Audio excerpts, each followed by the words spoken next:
এতক্ষণ খুব মূল্যবান বক্তব্য শুনলাম। এই পর্যায়ে আমরা আরেকটি গজল শুনব। এই গজল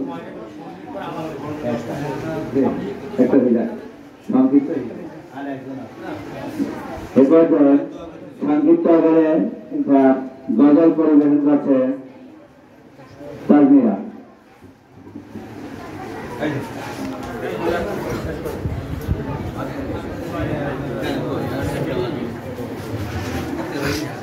আসসালামু আলাইকুম ওয়া রাহমাতুল্লাহি ওয়া বারাকাতুহু।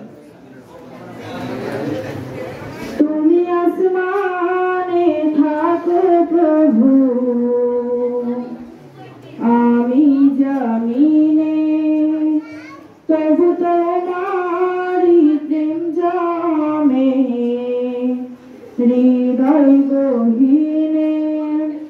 তুমি আসমানে থাকো প্রভু, আমি জামিনে, তবু তোমারি প্রেম জামে হৃদয় গহীনে।